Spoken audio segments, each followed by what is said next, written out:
지식의 절제를, 절제의 인내를, 인내의 경건을, 경건의 형제우애를, 형제우애의 사랑을 더하라. 아멘.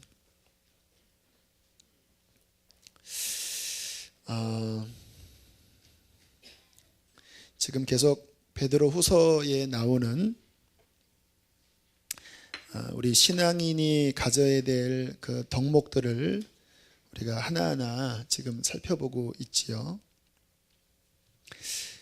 이 덕목들 하나하나를 바르게 이해하고 또 우리 신앙에 그 덕목들을 훈련해 나가시는 것이 중요합니다. 왜 중요하냐면요, 10절과 11절을 보면, 우리 10절, 11절 우리 두 절을 한번 읽어보실까요? 시작. 그러므로 형제들아 더욱 힘써 너희 부르심과 택하심을 굳게 하라. 너희가 이것을 행한즉 언제든지 실족하지 아니하리라. 이같이 하면 우리 주 곧 구주 예수 그리스도의 영원한 나라에 들어감을 넉넉히 너희에게 주시리라. 할렐루야. 이러한 덕목들이 우리 안에 충만해야지만 우리가 주님 나라 들어가는데 안전하다라는 거예요. 그냥 예수 믿으면 되는 거 아닙니까? 성경대로 말씀을 드리는 거예요. 믿음만이 아니라 믿음의 덕에 영적 지식에 또 우리의 삶의 절제를, 인내를, 경건을, 형제우애를, 사랑을, 이러한 것들이 우리 안에 더해져야지만, 충분해야지만 주님 나라에 들어감을 성경 그대로 표현하면 넉넉히 하나님 나라 천국 들어가는데 부족함이 없게 될 것이다라고 말씀을 하고 있습니다. 그러니까 우리가 주님 앞에 서기까지 맺어야 할 정말로 중요한 덕목들이 지금 우리가 배우고 있는 이 8가지 신앙의 열매 덕목입니다. 여기에 10절에 있는 이런 것들을 행한즉 실족하지 아니하리라 라고 하는 그 실족하지 않는다라는 뜻이 이 땅에서도 실족하지 않지만 제가 이해하기에는 예수님 앞에 섰을 때 실족하지 않는다라는 거예요. 주님 앞에 섰는데 너 믿음이 있냐? 너 덕이 있었냐? 너 경건이 있었냐? 너 절제가 있었냐? 인내가 있었냐? 근데 그냥 교회는 다닌 것 같은데 우리의 영혼에 그러한 열매가 없을 때 주님 앞에서 실족하는 거예요. 망한다라는 의미입니다. 주님 앞에 섰을 때에 실족하지 않고 주님 나라에 넉넉하게 들어가기 위하여 우리의 신앙생활에 그러한 덕목들을 더욱더 힘써서 더 훈련하라 라고 말씀을 하시는데, 여기서 중요한 단어 가운데 하나가 또 8절을 보겠습니다. 8절 함께 8절을 읽습니다. 시작. 이러한 것이 너희에게 있어 흡족한즉 너희로 우리 주 예수 그리스도를 알기에 게으르지 않고 열매 없는 자가 되지 않게 하려니와. 이러한 열매들이 너희에게 얼만큼 있어야 되냐? 흡족하게 있어야 돼. 흡족하게. 여러분, 흡족이라는 그 느낌을 이해하십니까? 그냥 간신히 있는 게 아니라 흡족하게 있어야 한다. 제가 주님 앞에 하나님 이것을 어떻게 표현하면 좋을까요? 기도하는데 그 갓난아기가 그 젖을 먹는, 그 젖병을 먹는 그 상상이 들더라고요. 여기서 아이 키우신 분은 아시죠? 아이가 막 배고프면 막 울잖아요. 걔네들은 그 말을 못하니까 아무튼 목숨을 걸고 웁니다. 막 응애 하는데 배고프면요 막 견딜 수 없이 울어요. 제가 처음 조카를 보는데 얘가 막 너무 울어서 막 이리 얼르고 저리 울어도 막 도저히 해결이 안 되고 더 짜증내는 겁니다. 그래서 큰일 났다, 어떻게 하면 좋겠냐. 나중에 알고 봤더니 배가 고파서 운 거였어요. 젖병 딱 무니까 갑자기 딱 조용해지더라고요.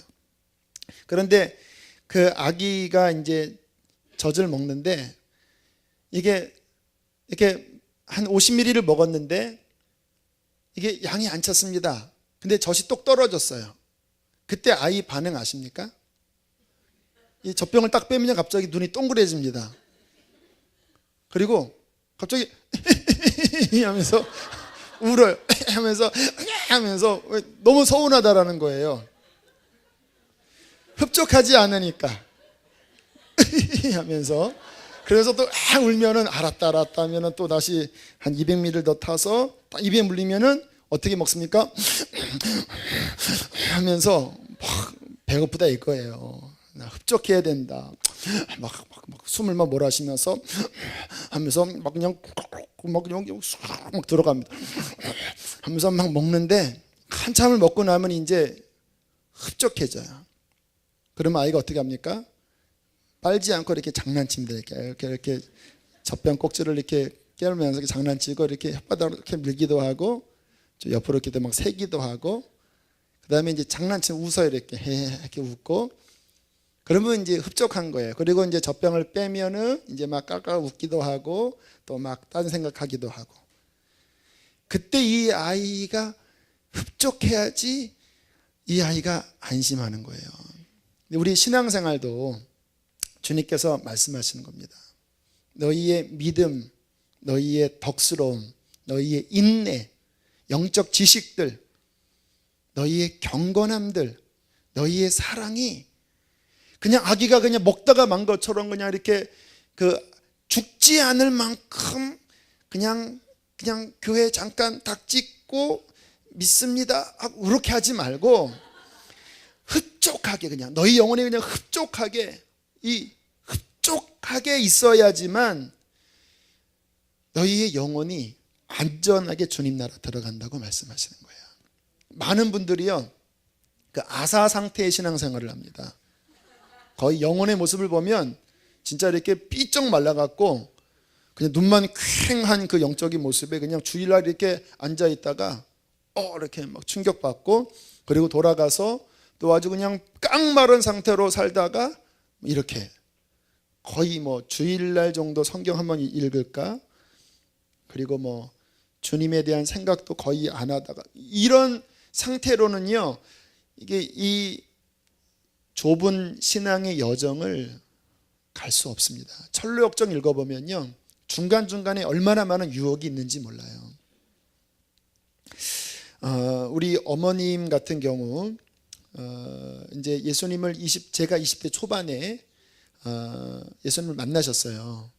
그런데 우리 어머님의 신앙의 뿌리가 너무 약하셨기 때문에 주님 만나고 몇 년간은 교회 생활을 잘 하셨는데 교회 다니시다가 좀 뭔가 갈등이 있으셨는지 한동안은 신앙이 시큰둥, 천주교에서는 냉담자라고 그러시더라고요. 그런 냉담한 상태에서 교회도 잘 안 나가시고 하는 기간이 꽤 있으셨어요. 제가 전도사 생활하고 목사가 된 그 순간에도 꽤 그러셨어요. 제가 그래서 어머님만 뵈면 한숨이 나오는 거예요. 뭐 제가 또 아들이니까 권면하는 것도 한계가 있고, 제 속으로 야, 우리 어머니 이 상태에서는 천국에서 못 뵈겠구나, 굉장히 제 마음에 걱정이 많았는데 우리 어머님이 저를 가장 하십니다. 우리 삼형제 가운데. 근데 제가 그때 3년 전에 암 걸렸다라는 통화를 했을 때 어머니가 너무 떠시더라고요. 사랑하는 아들에게 이런 일이 일어나다니. 그러면서 하시는 말씀이 얘야, 나 때문이다. 그러면서 충격을 받으시고 하나님 앞에 회개하시면서 다시 신앙이 회복되셨습니다. 그런데 이 영적인 게 아들 아파서 교회를 다시 가는 거는 인간적인 사랑이지 영적 회복은 또 아니잖아요. 그런데 감사하게 하나님이 긍휼이 많으셔서 그런 어머니가 교회를 한 달쯤 다녔을 때 교회에서 기도원을 가는 집회가 있었나 봐요. 거기에서 불이 떨어지신 거예요.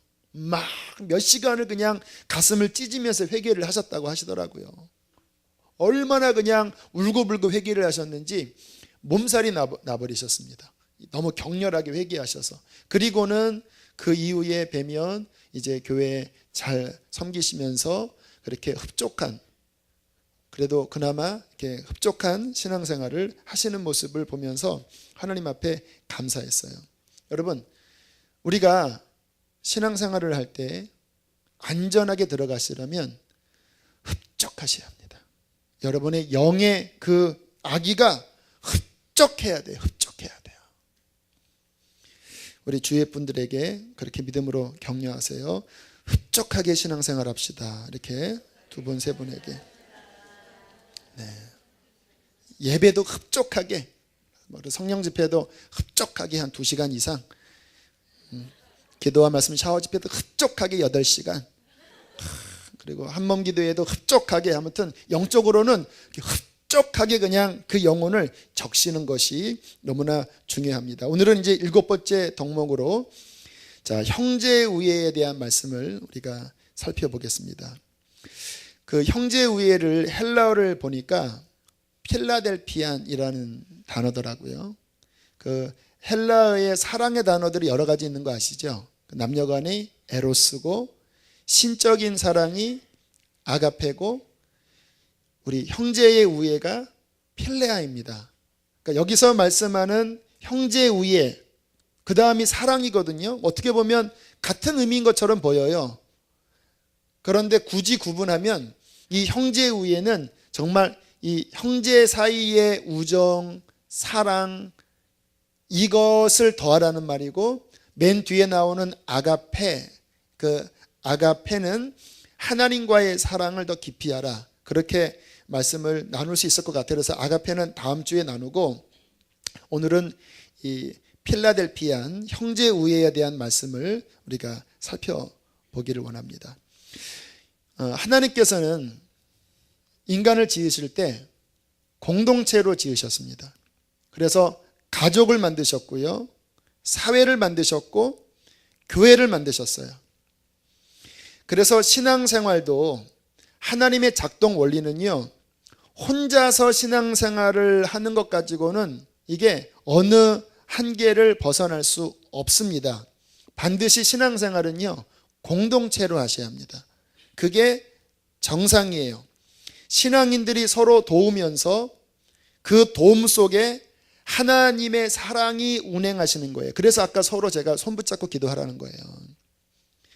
한 사람 한 사람 믿는 사람들이 서로 도울 때, 서로 주님의 이름으로 기도해주고 섬길 때에 그 서로서로의 사랑과 섬김 안에 하나님이 기쁨으로 거하십니다. 이게 하나님의 중요한 계획이십니다. 근데 요즘 인터넷이 발달되면서 이제 오늘 우리 김인희 전사님 기도처럼 이런 뉴스, 그다음에 세상 문화 이런 것들도 많이 움직이지만, 또 긍정적인 면에서는 그 인터넷이나 또 스마트폰으로 요즘 좋은 그런 설교들을 아주 굉장히 많이, 관심만 가지면요, 전 세계의 탁월한 설교, 이거를 다 접할 수가 있습니다. 그래서 많은 분들이 우리 교회 같은 경우는요, 한 2달 전에 우리 데이비드 차 형제 간증했을 때, 그때 교회를 아주 10년 넘게 다니지 않고 완전히 신앙에 떠나 있었던 한 자매가 우리 교우 딸인데, 그때 이제 참여했어요.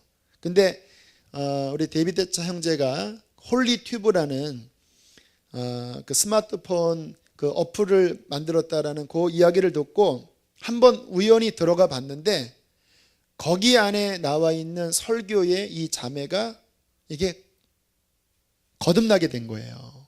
그래서 그 어머니한테 말씀을 들어봤더니 그냥 하루 종일 그것만 듣는다. 하루 종일 박보영 목사님 설교, 그 다음에 누굽니까, 우리 그 박성업 형제, 또 거기 나와 있는 설교 들으면서 이 자매가 완전히 변화된 거예요. 얼마나 감사하지만 얼굴도 막 변화되고, 그 다음에 막 새벽 예배도 나오고, 너무너무 감사한 일이 벌어졌습니다.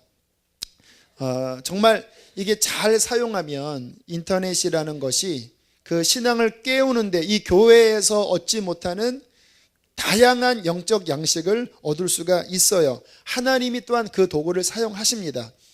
아직 등록은 안 하셨지만 우리 교회에 출석하고 계신 어떤 집사님은요, 그 인터넷 관련 전문가이신데, 지금부터 한 8년 10년 전에 우연히 그 바이블 co.kr이라는 도메인을 이제 찾게 된 거예요. 근데 그게 성경 도메인인데, 음란 사이트가 그것을 사서 음란물을 전시하는 음란 사이트 도메인이 되어버렸더래요. 너무 이분이 가슴이 아파서 여러 교회에게 이 도메인을 좀 사십시오. 하나님 영광 가리면 안 됩니다. 근데 거기서 거의 한 1,800만 원, 200만 원을 2천만 원을 부르더래요. 근데 교회가 그 당시에는 그런 인식이 별로 없으니까 그 이름 하나 사는데 무슨 2천만 원을 드릴 수가 없잖아요. 그런데 이분이 하나님의 감동으로 깎아갖고 1,800만 원으로 그 도메인을 사셨습니다. 그리고 그냥 그쪽 안에 이제 여러 성경 자료들을 이분이 이렇게 올려놓고 또 본인이 또 하나님의 감동으로 그 베리칩과 666에 관한 것들도 아주 신학적으로 깊이 연구하셔서 자료들을 올려놓고 계시다가 얼마 전에 하나님의 감동을 주시기를 그것을 잘 사용해서 이 웹사이트를 통해서 주님의 거룩한 생명의 물을 흘려보내는 그러한 중요한 통로로 사용하겠다. 거기 전문가시거든요. 그러면서 우리 교회도 연결시키고 방주교회 또 새노래교회인가요? 여러 훌륭한 이 마지막 때를 깨우는 그 교회의 설교들을 링크시켜서 지금 굉장히 이제 활발하게 하나님의 어떤 계획 가운데 쓰임 받고 계세요. 제가 많이 격려해 드렸습니다. 너무나 중요한 사역이다. 왜냐하면 살아나거든요. 정말 그것을 통해서. 자, 그러나 그것은 언제까지나 보조자료일 뿐이에요.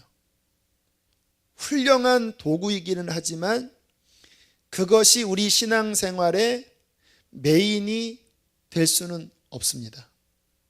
왜냐하면 자칫 잘못하면요, 그냥 교회를 나오기보다는 그 인터넷 앞에 앉아서 그냥 요 설교 듣고 요 설교 듣고 하는 그것으로 신앙생활을 만족하게 하는 미혹이라고 표현하기는 좀 너무 그렇고 그런 유혹이 충분히 있기 때문이에요. 혼자는 편하게 믿고 은혜 받을지 몰라도요, 아까 제가 말씀드린 하나님이 공동체라는 이 형제 자매를 통해서 운행하는 그 가장 중요한 사랑이라고 하는 아가페라고 하는 필라델피아라고 하는 그 주님의 중요한 핵심이 빠져버릴 수 있다라는 거예요. 하나님의 은혜는요, 물론 그러한 설교를 통해서도 은혜 받지만 진정한 형제 자매의 교제, 코이노니라고 하죠. 교제와 사랑 속에 더 깊이 운행하십니다. 제가 아까 저는 서로 기도하는 것을 좋아해요. 집회 나가도요, 그 서로를 위한 기도를 많이 시킵니다. 왜냐하면 혼자 기도하다가 안 열릴 때 갑자기 둘이 딱 손 붙잡으면요, 갑자기 뻥 터지는 일들이 너무나 많았습니다. 저 같은 경우에는 지금 추억을 해보면 한 4년 전쯤에 제 영혼이 좀 복잡하게 침체되어 버렸습니다. 복잡하게 침체됐다라는 말은 뭐냐면 한 가지 잘못으로 침체된 것은 쉽게 회복이 되는데요, 이 문제 저 문제 꼬이고 꼬여서 이게 복합적으로 침체됐을 때는 이게 회복이 잘 안 돼요. 제 영혼이 아주 뚝 떨어져 있었습니다. 그때 이제 선화목자교회에서 그 교역자를 가들이 이제 그룹으로 모여서 기도회를 했었는데 여자 전도사님이십니다. 제가 가운데 들어가고 그분이 제 이 등에 손을 얹고 기도를 하기 시작하는데요, 진짜 성령의 치유의 불이 그분의 손길을 통해서 제 단 그 등을 뚫고 제 상하고 그 더러워진 영혼을 만지는 거예요. 그 느낌 아십니까? 뜨거운 불이 그냥, 근데 그분의 기도가 애절한 그 사랑의 기도로 막 하나님, 우리 목사님, 아버지 막 방언으로도 하고 뭔가 이렇게 기도하는데 아무튼 그 기도 속에서 제 마음이 너무 위안을 받고 회복이 되는 거예요. 형제 우애입니다, 이것이. 사랑의 터치, 사랑의 섬김을 통해서 하나님께서는 우리 한 사람 한 사람을 세워주시는 거예요. 또 하나의 경험은 작년 분리개척 나올 때 마지막 고별 설교를 7월 마지막 주간에 제가 했었거든요. 근데 설교 준비가 좀 쉽지는 않았습니다. 기도는 많이 했었는데 말씀이 잘 안 풀렸어요. 그래서 1부는 이제 좀 간신히 하고 이제 2부가 됐는데 마음이 너무 눌리는 거예요. 뭐 수천 명이 오는데 설교 준비가 제대로 안 풀리니까. 그때 그 2부 때 찬양을 인도하는 팀이 더 브릿지라고 하는 그 청장년으로 구성된 한 30명이 모인 찬양팀이 있었습니다. 그런데 갑자기 저를 부르더라고요. 목사님, 우리가 목사님을 위해서 중보해 드릴게요. 그래서 네, 감사합니다 하고 설교 전에 그 바깥에 이제 로비에서 이렇게 서서 한 20명의 그 청장년 찬양팀이 또 저의 어깨에 손을 놓고 기도하는데 좀 전에 말씀드린 똑같은 경험이 또 일어나는 거예요. 제 영혼이 이렇게 눌려있고 뭐가 이렇게 돌파가 안 돼서 뭔가 답답해 있었는데 그분들이 기도하는 순간 뻥 뚫려버리더라고요. 그리고 마지막에 그 홍정호 집사라는 분이 막 간절하게 기도하는데요, 정말 제 영혼이 막 그냥 확 풀어지는 거예요. 그리고 2부 때 설교할 때는 얼마나 자유롭게 설교를 했는지 그분들의 중보를 통해서 예배 전체가 풀어져 버렸습니다. 이것이 형제 우애를 통해서 역사하시는 하나님의 역사인 것입니다. 하나님은 이렇게 라이브로, 온라인도 역사하시지만 이 직접 우리 안에 서로의 만남과 또 이 서로를 인격적으로 아는 이 사랑의 관계 안에서 하나님께서는 역사하신다는 것. 저 같은 경우는요, 설교를 준비할 때 그냥 설교만 준비하면 이게 잘 안 풀리다가 갑자기 제가 그렇지, 오늘 예배 참여하는 분들 그리고 여러분들을 제가 사랑으로 품고 여러분들의 영혼을 위해서 중보하기 시작하면요, 갑자기 말씀이 쭉쭉 나가요. 왠지 아십니까? 하나님은 사랑으로 역사하는 믿음을 받으시기 때문에 그래요. 우리가 혼자 신앙생활을 한다, 내 영혼은 좋을지 모르지만 형제의 사랑으로 말미암아 운행되는 그 중요한 본질을 놓칠 수가 있다라는 거예요. 우리가 천국 가면 주님이 각 사람에게 상을 주실 텐데 주님은 우리에게 이렇게 물어보십니다. 너는 얼마나 형제 우애를 실천했느냐? 그렇게 물어보실 거예요. 너의 이웃을 얼마나 사랑했느냐? 어려운 이웃들을 위해서 얼마나 기도하고 섬겼느냐? 그렇게 우리에게 질문하실 때 주님, 저는 교회 생활이 부담스러워서 혼자만 믿었습니다. 인터넷 앞에서 이렇게 앉아서 혼자만 믿었습니다. 이거는 영적인, 어떻게 보면 왜곡이고 이기주의일 수 있는 거예요. 주님께서 우리에게 흡족하게 받기를 원하시는 것, 형제 우애의 사랑 가운데 맺어지는 열매를 받기를 원하신다라는 것입니다. 히브리서 6장 10절에 보면 이러한 말씀이 있어요. 하나님이 불의치 아니하사 너희의 행위와 그의 이름을 위하여 나타낸 사랑으로 이미 성도를 섬긴 것과 이제도 섬기고 있는 것들을 잊어버리지 아니하시느니라.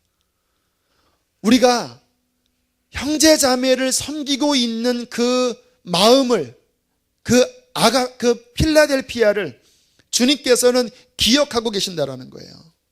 그래서 우리가 결정적일 때 그 사랑을 기억하시고 우리의 삶에 그분의 은혜를 베풀어 주신다라는 것입니다. 제가 요즘 한 가지 영적으로 좀 이렇게 명확하게 정리된 것이 있습니다. 요즘 주님께서 저를 통해서 자꾸 선포하시는 말씀이 좁은 길로 들어가라, 천국에 들어갈 자가 많지 않다, 그런 말씀들을 주님께서 한 달 정도까지 쭉 전하게 하셨는데 이제 저로서는 조금 여러 가지 복잡한 생각이 있었습니다. 어떻게 사는 길이 그러면 좁은 길이고 주님 앞에 섰을 때 주님이 인정하시는 것은 뭘까? 나더러 주여 주여 하는 자마다 천국에 갈 수 없다고 하고 수많은 기적을 행한 사람들도 그날에 주님으로부터 모른다는 음성을 들었는데 그러면 무엇이 본질일까? 근데 주님이 한 이틀 전에 이렇게 명확하게 정리가 되더라고요. 저는 이 마지막 때 주님 앞에 쓰임받기를 원하는 갈망이 있는 사람이에요. 그래서 제 소원은 하나님의 성령의 불이 좀 충만하게 제게 임해서 한번 사역할 때 정말 한번 뜨겁게 마지막 쓰임받기를 원하는 마음이 있어요. 근데 아직은 그게 잘 제게는 열려지지 않았습니다. 그래서 이번 겨울에도 어떤 집회 요청들이 학생부 중심으로 왔었는데 제가 일단 캔슬을 했습니다. 왜냐하면 아직 내가 나가서 쓰임받을 때는 아니다.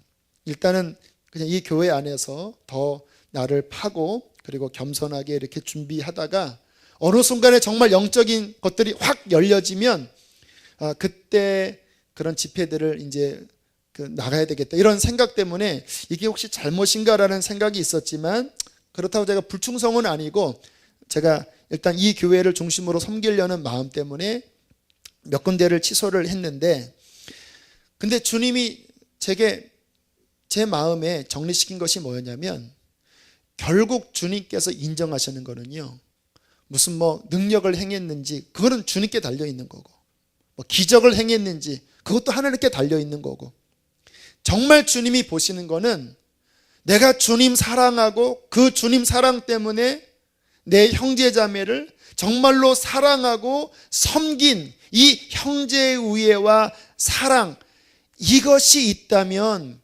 외적인 사역의 성공과 실패와 상관없이 사랑만 있다면 하나님을 사랑하는 사랑과 형제자매를 사랑해서 나 자신을 그 사랑 때문에 불살라 내어주고 무릎 꿇고 기도할 때마다 하나님 오늘도 보내주는 영혼들을 하나님 긍휼히 여기시고 살려달라고 하는 그 영혼 사랑의 모습만 있다면 그것만 주님 앞에 섰을 때에 남는 것이겠구나. 그렇게 제 영혼 안에 많이 정리가 됐어요. 주님께서 우리의 삶에 찾기를 원하시는 가장 중요한 열매는 사랑입니다. 여러분이 우리가 교회를 섬기는 것이 형제자매를 섬기는 것이 십자가예요. 그냥 예배만 왔다 갔다 하고 정말 그냥 인터넷 앞에서 있는 게 본인 영혼의 풍성함을 위해서는 더 나을 수 있어요. 당장 어떠한 교회 섬기려고 하면 부딪히는 일들도 많고 아픈 일들도 많아요.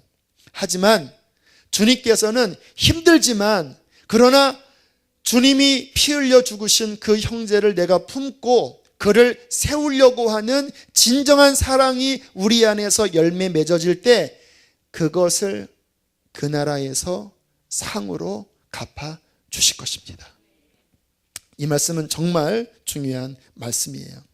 또 그렇게 섬길 때 나 자신도 사는 거예요. 뭐 유명한 일화인데 썬다싱이라고 하는 인도의 유명한 그 영성가가 있죠. 이분은 히말라야를 넘으면서 전도 여행을 많이 했습니다. 어느 날 눈보라가 휘몰아치는 히말라야를 이렇게 전도 여행을 가고 있는데 그 앞에 다른 사람이 걸어가고 있었고 본인이 뒤에 갔었대요.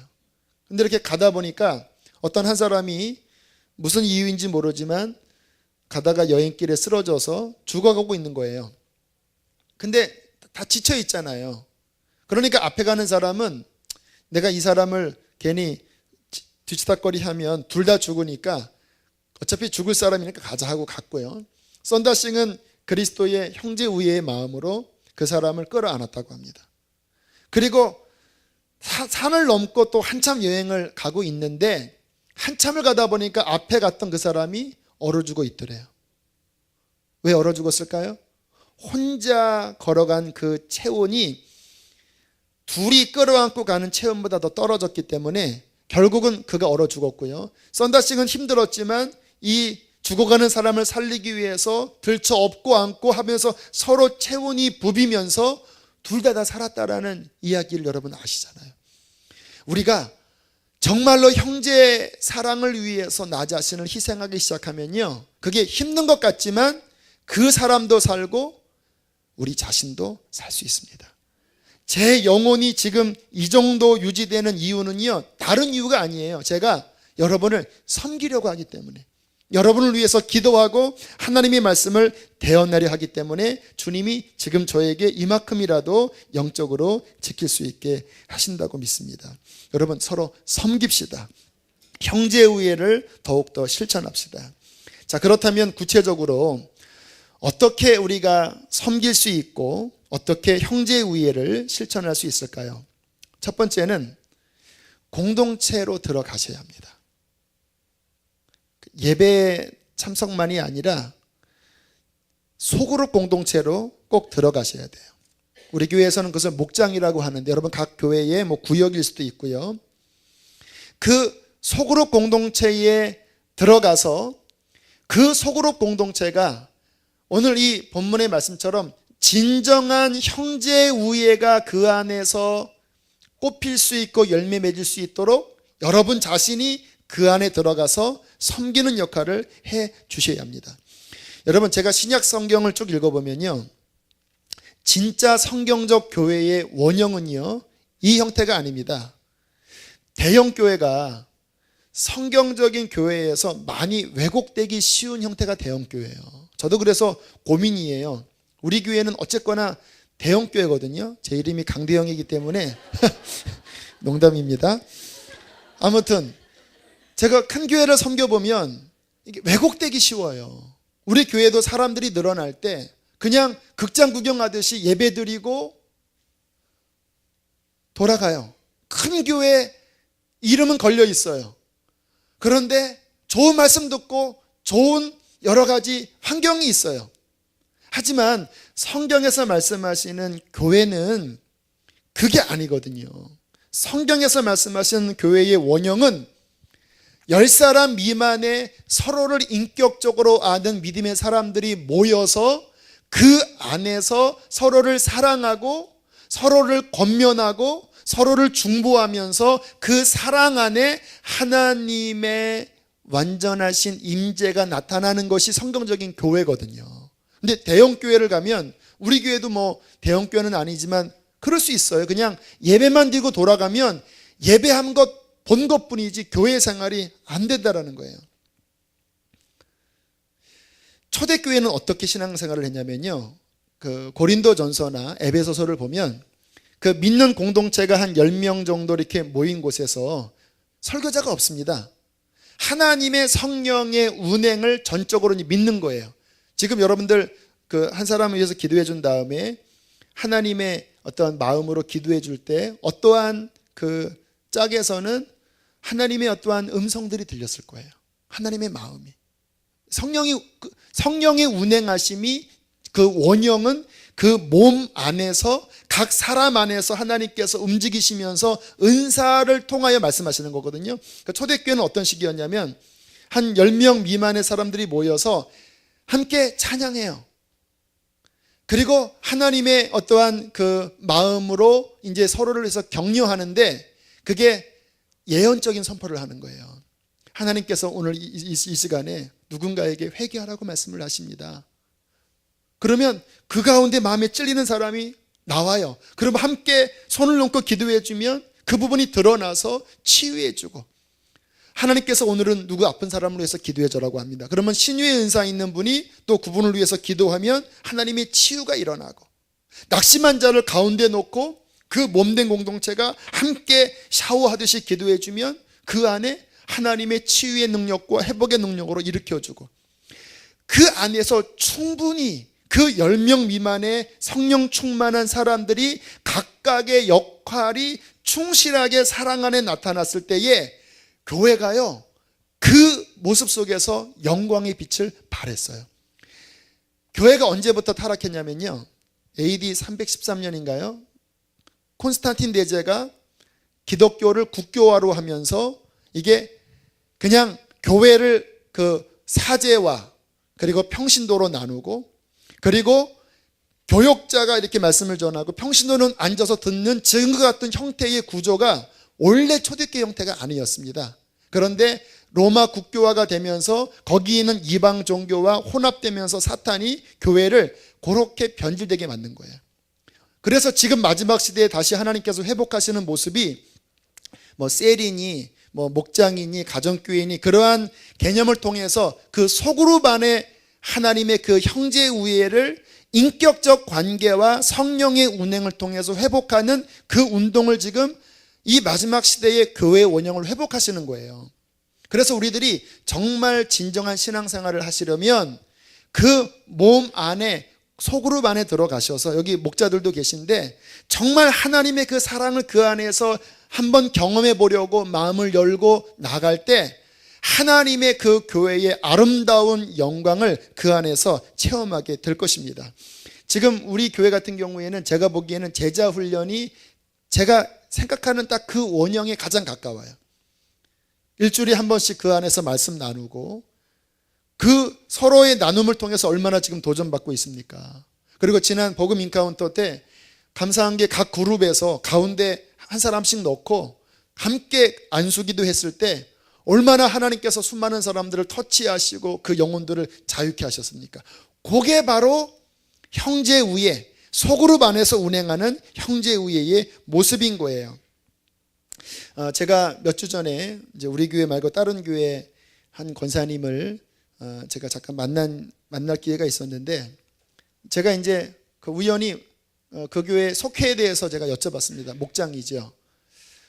우리 교회도 좀 그거를 본받았으면 좋겠어요. 거기도 이제 우리 젊은 분들이 직장 생활 바쁘시니까 평일날 많이 못 모이시잖아요. 근데 거기는 주일날 모이기는 하는데 점심시간에 모이지 않고 저녁에 모인대요. 저녁에. 그러니까 저녁에 가정에서. 지금 우리 교회 저녁 예배 없잖아요. 우리 교회도 좀 주일 목장들이 꼭 교회에 이렇게 있지 마시고 그냥 저녁에 가정별로 돌아가면서 모이는 목장이 좀 생기셨으면 좋겠어요. 부담스럽지만 그게 익숙해지면 그게 훨씬 더 깊이 들어갈 수 있거든요. 근데 그런 이야기를 하다가 그 권사님이 한 가정 이야기를 하시더라고요. 그분이 이제 그 전에 교회에서 뭐 때문에 상처를 좀 많이 받으셔서 어디도 받아주지 않아서 이분들도 뭐 갈 데가 없었지만 이 권사님이 잘 사랑으로 품으시는 그 목자이기 때문에 그쪽으로 오게 됐대요. 근데 처음에는 막 거기 이제 부인 집사님이 뭐 우리는 막 이런 들어가 싫다고 막 짜증내고 막 툭툭대고 막 화내고 막 이런 분위기 때문에 다들 힘들어 하셨는데 1년 2년 그 목장에서 그분을 계속 품어주니까 지금은 얼마나 이분들이 행복하게 신앙생활을 하는지, 우리가 여기서 살 것 같다고. 어디에도 받아주지 않았던 그 가정을 한 2년간 계속 들어주고 위로해주고 품었을 때 그 한 가정이 살아날 때에 그 안에 형제우애의 열매가 꼽히는 것입니다. 그때 주님 앞에 섰을 때에 그 영광과 상급은 그렇게 품어줬던 한 분 한 분의 그 용납과 사랑을 통하여서 하나님께서는 그 각 사람에게 상급을 주실 것입니다. 자, 첫 번째 적용이 공동체, 특별히 목장 안으로 들어가라라는 말씀이고요. 자, 두 번째 형제우애의 실천 상황은 뭐냐면, 형제의 허물이 보일 때에, 모든 사람 다 허물이 있습니다. 완벽한 사람 없어요. 형제의 허물이 보일 때에 그 허물을 품고 기도하셔야 합니다. 그게 형제우애예요. 정말 교회 공동체의 경험은 뭐냐면 형제의 허물을 품어주는 거예요. 조준원 형제, 우리 간증이 한 달 전인가요? 그때 이제 굉장히 되게 어떻게 보면 참 좀 황당할 수 있어요. 한 형제가 교회에서 어머니가 천국과 지옥을 봤다고 하는 간증을 딱 올렸는데 그게 갑자기 유튜브에 올라가면서 굉장히 많은 사이트에 쫙 퍼져버렸습니다. 아마 우리 교회도 그 보신 분이 많고, 저도 이제 그것을 추천해서 홈페이지에 올리기도 하고 또 뭐 주변 사람에게 소개시키기도 했는데, 근데 지난 주일날 11월 25일날 두 번째 형제가 간증을 한 거예요. 근데 월요일날 권사님으로부터 카톡이 왔습니다. 두 번째 형제가 간증을 했는데 혼란스럽습니다 그러는 거예요. 또 이게 무슨 일일까? 제가 소개를 했는데, 그래서 책임이 있어서 저도 한번 들어봤습니다. 전반부는 괜찮더라고요. 근데 후반부에 문제가 될 만한 언급을 형제가 하게 되었습니다. 형제에게 어떠한 사건이 있었어요. 갑자기 그 형제의 간증이 막 전국적으로, 전 세계적으로, 막 미국에 있는 교회에서도, 한인교회죠, 막 형제의 간증이 홈페이지에 막 링크되어서 올려오니까 갑자기 주변에서 이 형제에 대한 관심이 많아진 거예요. 그래서 어떤 목사님들이, 어떠한 단체가 그분을 만나자고 이렇게 하면서 어떤 집회에 그 형제가 성령을 받도록, 또 방언이 열리도록 그렇게 안수하며 기도받는 장소를 형제가 갔다고 그러더라고요. 그런데 본인에게는 아무런 일이 일어나지 않았대요. 그 전부터 그러한 은혜를 사모하고는 있었지만 아니나 다를까 이번에도 방언이 안 열린 거예요. 근데 제가 이 형제의 그 스타일을 보니까 방언이 안 열리게 생기겠더라고요. 주로 방언은요, 이게 좀 약간 더 다혈질적인 좀 열정 있는 사람들이 그 열정에 따라서 이 은사가 쉽게 열리거든요. 근데 좀 느리고 너무 이렇게 논리적으로 나가면 하나님 방언을 주셔도 방언이 라라라 나가야 되는데 하나님 아버지 이렇게 되면 방언이 막히는 거예요. 그리고 우리 그 복음 인카운터는요, 벌써 이게 7주 동안 엄청 이렇게 완전 녹이고 말씀으로 채우고, 그리고 그날 하루 아침부터 저녁까지 그냥 충만하게 흡족하게 그냥 먹인 다음에 저녁에 그 집회를 하니까 열리는 거거든요. 이 형제 같은 경우에는 어머니의 그 간증에 이제 감동받고 이제 조금 뭔가 이렇게 움직이는 형태에 갑자기 앉혀놓고 막 안수하니까 아무튼 잘 안 열렸나 봐요. 근데 문제는 뭐냐면 그 이야기를 어머니한테 말씀드렸더니 어머니가 할렐루야 그러면서 너 그 방언 안 하기를 잘했다 그러면서 하시는 말씀이 그거는 사탄이 하는 거야. 사탄이 방언을 주는 거고, 원래 성경적인 방언은 외국말 하는 거지 랄랄랄라 이런 거는 사탄한테 하는 거고, 그렇게 성령 받도록 기도하는 거는 그거는 나쁜 거라서 그렇게 하면 지옥 가. 그렇게 이야기를 했다는 거예요. 안타깝죠. 근데 그 이야기를 형제는 또 어머니한테 물어보고 또 들은 다음에 11월 25일 간증에 또 그 얘기를 그대로 했습니다. 그러니까 이제 굉장한 이제 혼란이 이제 있게 된 거지요. 제가 그 이야기를 쭉 들으면서 앞부분은 괜찮았어요. 정말 가난하고 또 헐벗고 한 사람들을 하나님이 사랑하시고 회개해야 된다라고 하는 그런 말씀들이 괜찮았는데 성령 받도록 안수하는 것, 또 영적인 방언의 역사는 사탄이 하는 거야. 그러면 지옥 가라고 하는 딱 그 부분에서 갑자기 저도 걸려버렸습니다. 왜냐하면 기록된 말씀에서 벗어나 버렸어요. 그분의 간증을 제가 소개한 이유는 하나입니다. 1편에 나와 있는 그 내용이 성경에서 말씀하시는 그 구원의 좁은 길을 그 간증이 그대로 대변하기 때문에 보조자료로 소개시킨 거예요. 그게 메인이 아니고 말씀 전하다가 이러한 경우가 있습니다라고 보조자료로 드린 거예요. 언제나 핵심은 말씀이에요. 그런데 그 부분에서 말씀에서 벗어나 버렸어요. 왜 벗어났냐면 성령 세례 받도록 기도하는 것은 신약 성도 신앙의 본질입니다. 부가도 아니고요. 본질이기 때문에 초대교회의 사도 바울과 요한도 믿는 자들을 위해서 성령 받도록 기도했고, 사도 바울도 그가 전도하는 곳에 성령 받도록 기도했고, 또 성령이 임하실 때 방언의 역사가 일어났습니다. 사도행전 2장에서는 외국말 방언이지만, 그러나 고린도전서 14장에 보면 영으로 하나님께 비밀을 말하는 랄랄랄라 방언, 또 방언, 그거는 외국말이 아니라 영의 작용으로 하나님과 교통하는 그 영적 방언이 있음을 말씀을 분명히 하시거든요. 사도 바울은 내가 그러한 방언을 많이 함으로 하나님 앞에 감사하다. 그게 기록된 성경인데 그 간증 후반부가 여기서 벗어나면서 큰일 났다. 그러면서 제가 이제 이것을 어떻게 답변을 제가 해드려야 되니까 주님 앞에 기도하는 마음으로 쭉 묵상을 해봤습니다. 이게 도대체 어떠한 상황일까? 간단하게 정리를 하면요, 조심스럽지만 일단 그 형제가 영적으로 아직 너무 초보 단계예요.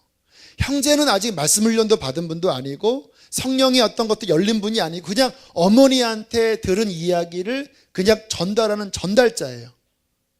그런데 그냥 이렇게 한 두세 명 또는 뭐 한 교회에서 간증을 할 수 있어요. 하지만 너무 떠버렸어요.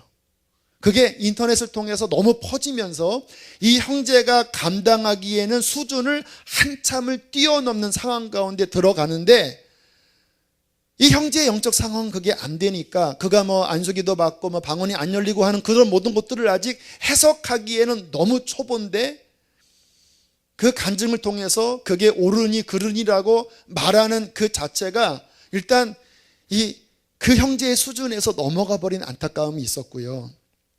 두 번째, 어머니 같은 경우도 역시 마찬가지입니다. 어머니도 물론 하나님께서 순수하게 초신자일지라도 어떤 영계를 보게 하고 어떤 음성을 듣게 하실 수는 있지만 그 어머니 역시 정신병으로 고생하시다가 이제 하나님의 극적인 치유 중에서 주님과의 만났지만 그런 영계가 열렸다고 해서 하나님이 그에게 다 알려주지 않아요.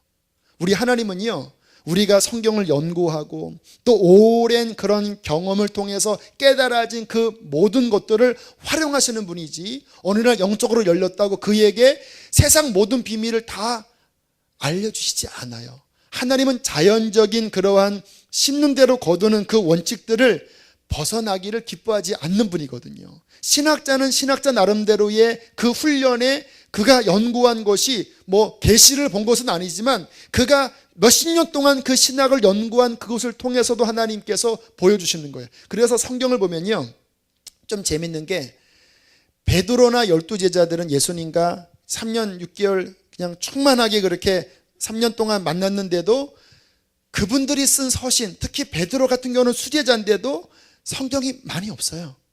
왠지 아세요? 무식하기 때문에. 근데 바울과 같은 경우는 주님을 육신으로 안 받고 영적으로 잠깐 눈 멀고 누굽니까? 너나 괴롭혔지. 주님이군요. 이 정도였습니다. 그가 신약 성경의 반을 써요. 왠지 아세요? 그에게는 율법의 오랜 지식과 또 헬라어에 대한 헬라어도 고급 언어, 코이네라고 하는 고급 언어를 알고 그가 가진 배경을 하나님께서 사용하셔서 성경을 풀어나가시거든요. 이 선지서를 봐도요, 박식한 이사야는 그가 왕궁에서 깊은 학문을 터득한 사람, 그가 표현한 성경은요, 아름다운 문체입니다. 그런데 좀 이렇게 무식한 사람이 쓴 그 성경은요, 하나님의 영감이 담겨 있지만 단순 무식합니다. 삼손이 시를 쓴 거 보면 내가 나귀 때 나귀뼈로 내가 쳤더니 한 무더기 두 무더기 그런 노래 간단해요. 그런데 그 단순한 그 순수하게 그것을 보면 좋은데 그것을 성령사례 받는 것까지 판단하고 방언도 판단하기에는 이게 아직은 적절치가 않는 거예요. 그게 그런 미혹이냐? 저는 그렇게는 안 봐요. 저도 신앙의 초기 때 제가 미숙하기 때문에 오해하고 또 잘못 말한 게 많이 있었거든요. 하지만 중심이 하나님 안에 있었기 때문에 그것이 10년, 20년 지나면서 다듬어지고 지금은 주 안에서 잘 조심스럽게 처리할 건 처리하면서 덕을 키우는 신앙으로 지금은 성숙됐거든요. 제가 그 이야기를 듣고 좀 마음이 아프면서 이분들을 위해서 중보해드려야 되겠다. 중보해드려야 되겠다. 하나님 지켜주십시오. 저는 잘못된 일이라고 생각하지 않아요. 물론 그 부분에 어떤 오해는, 근데 엄마로서 아들에게 이렇게 말할 수 있고 또 그 조준원 형제가 안수받은 그 모임이 뭔가 문제가 혹시 있을 수도 있을 것 같아요. 하지만 그것이 전체가 다 그러한 사역의 문제로 얘기하는 것이 형제의 수준에서 훨씬 넘어가 버린 거예요. 하지만 우리는 그것이 그러면 넌 잘못됐다, 쟤네 아니다 이렇게 나가면 안 되고요. 형제 우애는 뭐냐면 그 중심이 하나님께 향해 있는 사람이라면 그 미숙함 안에 어떠한 영적인 아직은 불안점 안에 있는 것들을 우리가 끌어안고 품어주고 기도하고 섬기는 것이 하나님이 기뻐하시는 일이라는 것입니다. 여러분, 이 태도, 우리가 교회 생활하면 또 우리 교회는 앞으로 성령 역사가 많이 일어날 거기 때문에 아무튼 어떤 면에서는 좀 복잡하기도 할 거예요. 또 이제 교회가 1년 한 4개월 지나면서 서로 이렇게 관계 맺으면서 아무튼 마음에 맞는 사람이 있고 안 맞는 사람이 있잖아요. 그 속에서 오늘 이 흡족하게 맺어야 될 형제 우애는 무엇일까요? 형제의 허물을 내가 가슴에 품고 기도해주고 그리고 인내하고 함께 세워줄 때에 그 안에서 하나님의 풍요로운 열매, 하나님의 풍성한 능력이 나타나게 될 것입니다.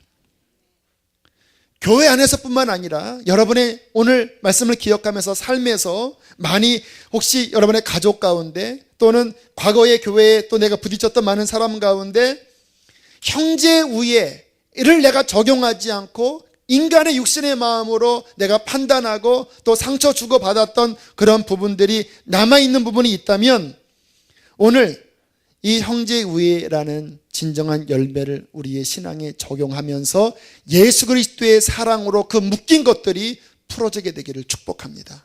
오늘 말씀 준비하면서 주님이 그런 기도 시키셨어요. 하나님, 우리 교우들 마음 안에 뭔가 묶여있는 것들, 하나님의 사랑이 아니고 필라델피아가 아니고 하나님 그 안에 미움과 어떤 막힌담으로 닫혀있는 것이 있다면 주님 오늘 이 말씀을 통하여서 그리스도의 사랑으로 녹여주십시오.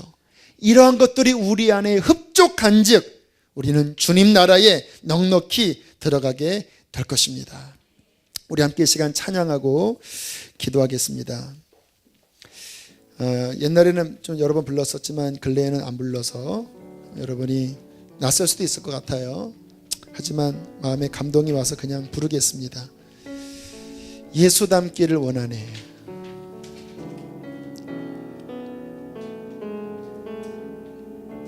오늘 이 찬양하고 기도할 때 우리의 굳은 마음들 녹아지게 될 것입니다. 할렐루야. 내 삶의 소망, 내가 바라는 한 분, 예수 닮기를 내가 원하네.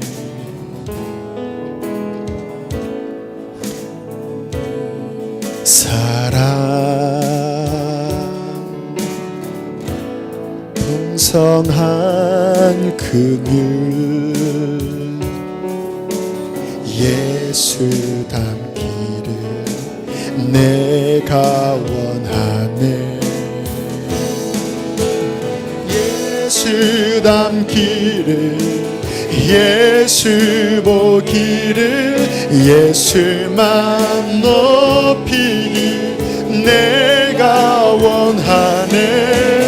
내 평생 소원 예수 닮기를, 예수만 닮기를 내가 원하네.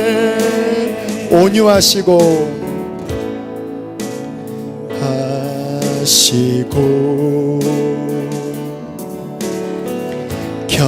겸손하신 성품,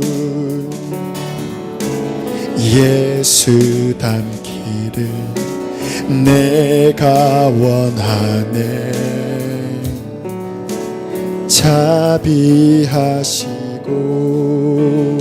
위로자 되신 주, 위로자 되신 주, 예수 닮기를 내가 원하네. 예수 보기를, 예수 보기를, 예수만 높이길 내가 원하네.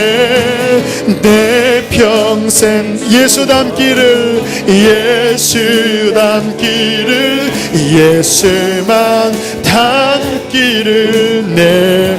우리 한 번 더 예수 닮기를, 예수 닮기를, 예수님의 사랑을 담기를 원합니다. 예수만 높이길 내가 원하네.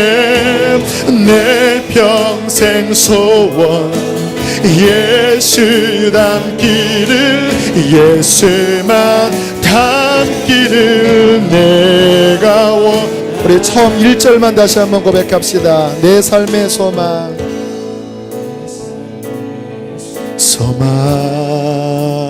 내가 바라는 한 분, 내가 바라는 한 분, 예수 닮기를, 예수 닮기를 내가 원하네. 사랑 풍성한 긍휼, 예수 내가 원하네. 내가 원하네. 예수 우리 믿음으로 선포합시다. 예수 보기를, 예수만 높이길 내가 원하네. 내 평생 소원 예수 닮기를, 예수만. 우리 하나님 앞에 손을 내밀고 주님 닮기를 원하는 마음으로 선포합시다. 예수 닮기를, 예수 보기를, 예수만 닮기를 내가 원하네. 내 평생 소원 모든 미움들이 녹아지게 하소서. 모든 미움들이 녹아지게 하여 주옵소서. 아멘. 한 번 더. 예수 닮기를, 예수 닮기를, 예수 보기를, 예수만 높이길 내가 원하네. 내 평생 소원 예수 닮기를, 예수만 마지막 한 번 더 선포하고 기도합시다. 예수 닮기를, 예수 닮기를, 예수 오 할렐루야. 주님 높이길 내가 원하네. 내 평생 소원 예수 닮기를, 예수만 높기를 내가 원하는. 하나님께서 우리가 갖지 말아야 될 마음을 말씀하십니다. 비판하는 마음입니다. 하나님께서 우리가 갖지 말아야 될 말씀을 말씀하십니다. 미워하는 마음입니다. 그리스도의 마음이 우리 안에 있기를 원합니다. 그러나 내가 예수를 믿는다고 하지만 내 안에 날카로운 마음들, 형제자매를 판단하고 정죄하고 미워하고 관계를 풀지 않는 마음이 있다면 오늘 밤에 주의 이름으로 녹아질지어다. 예수의 사랑으로 녹아질지어다. 목마름으로 주님의 사랑을 구하십시오. 내 안에 이 굳은 마음, 강박한 마음, 날카로운 마음을 하나님 주의 사랑으로 녹여주시옵소서. 형제 우애가 내 안에 넘쳐나게 하여 주옵소서. 주여 세 번 부르고 기도하겠습니다.